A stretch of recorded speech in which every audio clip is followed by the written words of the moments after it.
வணக்கம். இமானுவேல், மாநில அமைப்பு செயலாளர் மற்றும் திருப்பூர் மாவட்ட செயலாளர், புதிய திராவிட கழகம். இந்த வீடியோ பதிவு எதற்காக என்றால், இப்போ தற்சமயம் காங்கேயம் வட்டாட்சியர் அலுவலகத்துக்கு வந்திருக்கோம். எதன் அடிப்படையில்னா, நம்ம காடையூர் கிராமம் பசுவமூப்பன் வலசு பகுதியில் திரு யுவராஜ் என்பவர் காலா நம்பர் 340/4 அப்படிங்கிற ஒரு லேண்டில் நீரோடை, அரசாங்கத்திற்கு சொந்தமான நீரோடை நீர்வழி பாதையை ஆக்கிரமிப்பு செஞ்சு தடந்தெளியாமல் அதை அழிச்சு தன்னுடைய சொந்த பயன்பாட்டுக்கு விவசாயம் செஞ்சு வராரு. அது மட்டும் இல்லாம அந்த இடத்தையும் சேர்த்து அவர் விற்கணுங்கிற ஒரு எண்ணத்துல தொடர்ந்து அதை விற்பனைக்கு கொண்டு வர்றதுக்கு ஆயத்தமாகி வராரு.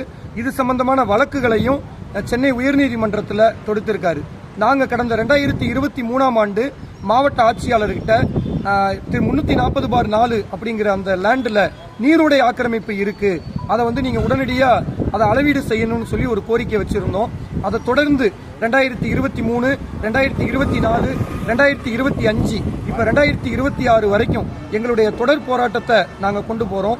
இதுக்கு இடையில 2 முறை காங்கேயம் வட்டாட்சியர் அலுவலகம் முறையான அழைப்பானை கொடுத்து அந்த இடத்தை அளக்கிறதுக்கு தயாரானாங்க. 2026 தேர்தல் காலம்ங்கிறதுனால போதிய காவல்துறை பாதுகாப்பும் போதிய வருவாய்த்துறை அதிகாரிகளும் இல்லை அப்படிங்கிற ஒரு காரணத்துக்காக அந்த அழைப்பானையானது நேரில் ஆய்வு மேற்கொண்ட அதிகாரிகள் தேர்தல் முடிந்து அதை நம்ம ஆக்கிரமிப்பை நம்ம அகற்றிடலாம் அப்படிங்கிற ஒரு உத்தரவாதத்தை கொடுத்தாங்க. அதை தொடர்ந்து நாளைக்கு நாங்கள் ஒரு பெரிய போராட்டத்தை அறிவிச்சிருந்தோம். 3/7/2026ஆம் தேதி மாலை 3 மணி அளவில் புதிய திராவிட கழகத்தின் சார்பாக நாங்கள் ஒரு காத்திருப்பு போராட்டத்தை அறிவிச்சிருந்தோம். இதன் அடிப்படையில் இன்னைக்கு காங்கேயம் காவல் நிலைய அதிகாரிகளும் வருவாய்த்துறை அதிகாரிகளும் எங்களை நேரில் அழைச்சி போராட்டம் செய்ய வேணாம், நாங்கள் உங்களுடைய கோரிக்கையை ஏற்று உங்களுடைய அந்த ஆவணத்தின் அடிப்படையில் நாங்கள் அளவீடு செய்கிறோம்னு சொல்லி இப்போ ஒரு அமைதி பேச்சுவார்த்தையை நடத்தினாங்க. மரியாதைக்குரிய தாசில்தார் அவர்களுடைய வார்த்தைக்கு நாங்கள் கட்டுப்பட்டு காங்கேயம் காவல்துறை அதிகாரிகளுடைய கோரிக்கையை ஏற்று எங்களுடைய போராட்டமானது நாங்கள் தற்சமயம் அதை ஒத்தி வைக்கிறோம்.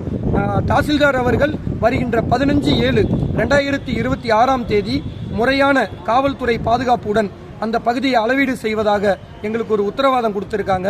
கண்டிப்பாக காங்கேயம் தாசில்தார் அவர்கள் இந்த ஒரு வரலாற்று சிறப்பு மிக்க இந்த எங்களுடைய கோரிக்கையை நீங்க நிறைவேற்றி தரணும். கண்டிப்பா மேற்கொண்டு எங்களுடைய போராட்டமோ காத்திருப்பு போராட்டமோ பொதுவெளி போராட்டமோ இல்லாத அளவுக்கு எங்களுடைய இந்த கோரிக்கையை தீர்த்து கொடுக்கணும்னு இந்த வீடியோ மூலமா கேட்டுக்கிறோம். கோயில் சார்பா கேட்டுக்கிறோம், அந்த பகுதியில் இருக்கக்கூடிய மக்கள் சார்பா கேட்டுக்கிறோம். அரசாங்க நிலத்தை தனிநபர் விற்பது என்பது ஏற்புடையது அல்ல. எனவே வருவாய்த்துறை அதிகாரிகளும் காவல்துறை அதிகாரிகளும் இதில் இருக்கக்கூடிய முக்கியத்துவத்தை உணர்ந்து பொதுமக்களுடைய சொத்து தனிநபர் விற்பனைக்கு அல்ல அப்படிங்கறத உறுதிப்படுத்தும் விதமாக உங்களுடைய நடவடிக்கை எடுக்கணும்னு சொல்லி இந்த வீடியோ மூலமா கேட்டுக்கிறேன். நன்றி, வணக்கம்.